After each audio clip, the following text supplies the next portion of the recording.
श्रीमद् भगवत गीता एक ऐसा अद्भुत और अद्वितीय ज्ञान जो स्वयं भगवान के मुख से बोला गया, इसलिए श्रीमद् भगवद अर्थात भगवान के द्वारा बोला गया ज्ञान कहा गया।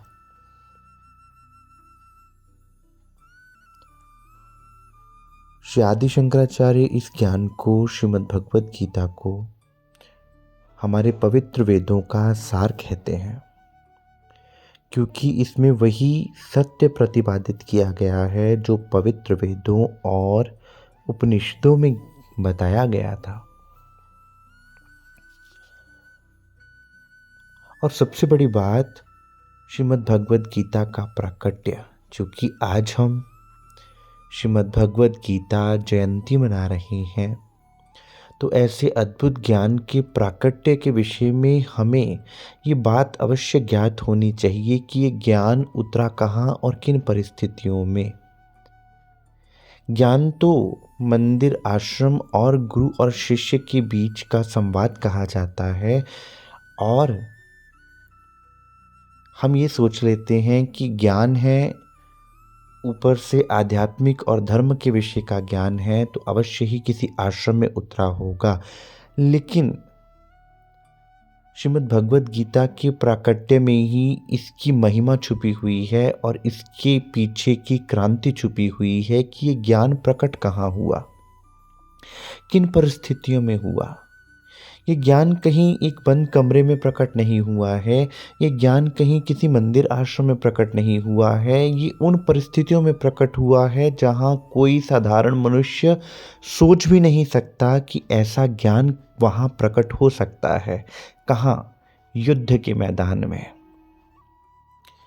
कुरुक्षेत्र का वो मैदान जहाँ एक तरफ कौरवों की सेना और दूसरी तरफ पांडवों की सेना है, और मध्य में अर्जुन को भगवान श्री कृष्ण ने ये गीता का ज्ञान दिया।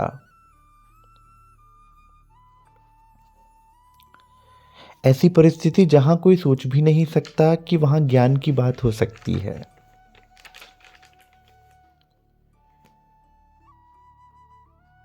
उस युद्ध में जब अर्जुन को मोह हो जाता है,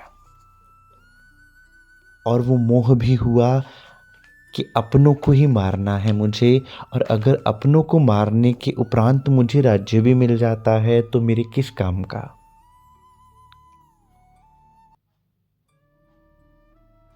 लेकिन धर्म की रक्षा करने के लिए मोह का त्याग करना पड़ता है। कौरवों का जीवन, कौरवों का पक्ष उस समय अधर्म था, वो अधर्म के मार्ग पर चल रहे थे, इसीलिए तो उन्होंने धर्म को छोड़कर परे कर दिया था। तो धर्म की स्थापना के लिए ये युद्ध किया गया, और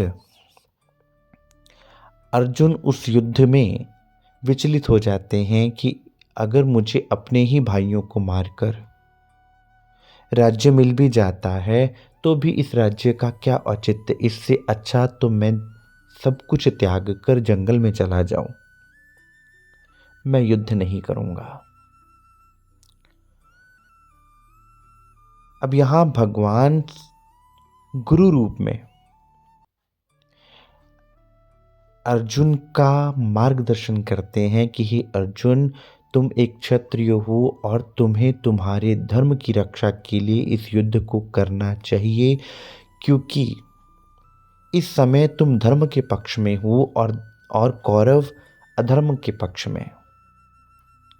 तुम ये मत देखो कि वो मेरे कौन से रिश्तेदार हैं, कौन से नातेदार हैं, तुम केवल ये देखो कि तुम धर्म की रक्षा के लिए लड़ रहे हो और वो अधर्म पर खड़े हैं। वो कौरव जिनमें दुर्योधन, दुशासन जैसे योद्धा तो हैं, लेकिन वो अधर्म पर खड़े हैं।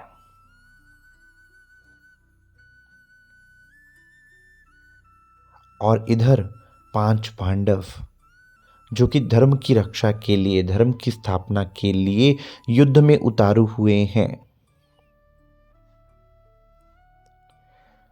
तब अर्जुन को मोह होता है। अर्जुन अपना गांडीव धनुष त्याग देते हैं। तो उनके मोह को भंग करने के लिए भगवान उनको श्रीमद् भगवद गीता का ज्ञान देते हैं कि हे अर्जुन, तुम मोहग्रस्त होकर अपने धर्म का त्याग मत करो।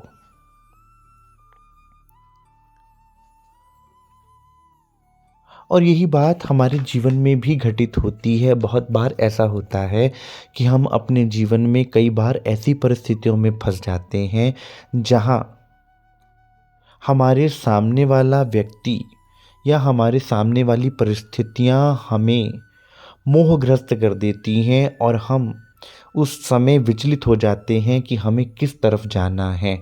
उस समय हमें सद्गुरु की आवश्यकता होती है। जिस प्रकार भगवान श्री कृष्ण सद्गुरु रूप में आते हैं और अर्जुन को समझाते हैं कि सही मार्ग क्या है, सही क्या है, तब अर्जुन सतमार्ग को अपना पाते हैं। ठीक उसी तरह सद्गुरु हमें बताते हैं कि हमें अपने जीवन में आने वाली कठिनाइयों और परिस्थितियों का सामना कैसे करना है और हमें चुनना किसको है, सत्य को या असत्य को, धर्म को या अधर्म को। कितना मुश्किल रहा होगा वो फैसला अर्जुन के लिए जब सामने भाई खड़े हैं, सामने गुरुजन खड़े हैं और उन्हीं का वध करने की बात यहाँ पर हो रही है। और ऐसी परिस्थितियां बहुत बार हमारे जीवन में भी आती हैं जहां पर हमें धर्म के पक्ष में खड़े रहकर अधर्म से लड़ना पड़ता है। और ये युद्ध मैं तो कहूँगा कि पल पल प्रतिपल हमारे अंदर चलता है, जब हमारे ही अंदर की कौरव रूपी बुराइयां और हमारे ही अंदर के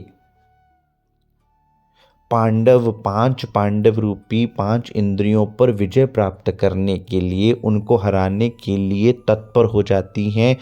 तब अगर कृष्ण स्वरूप सद्गुरु हमें मिल जावें, तब हम उनके द्वारा प्रदत्त ज्ञान की प्राप्ति करके उन बुराइयों रूपी, उन मोह रूपी, उन काम क्रोध लोभ मोह अहंकार रूपी कौरवों की सेना से लड़ पाते हैं और हम उस तत्व को प्राप्त कर पाते हैं जिस तत्व को प्राप्त करने की ओर श्रीमद् भगवद गीता इशारा करती हैं। और अगर लक्ष्य की बात की जाए तो इसका लक्ष्य श्रीमद् भगवद गीता में ही भगवान ने बताया है। अध्याय 18 श्लोक 62, तमेव शरणं गच्छ सर्वभावेन भारत, तत्प्रसादात्मनां शांति ज्ञानम प्राप्यसी शाश्वतम।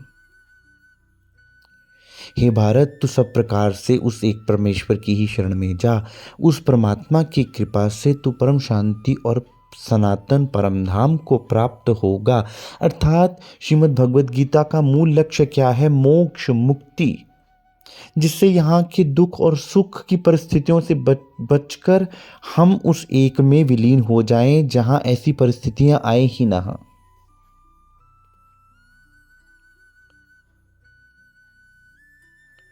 जहां पर कभी दुख ना हो, कभी सुख ना हो, दोनों से ऊपर की अवस्था प्राप्त हो जाए, जहां पर फिर हमें लौट कर ना आना पड़े और इस जन्म मरण के चक्र में ना फंसना पड़े, उस तरफ श्रीमद् भगवद गीता इशारा करती हैं।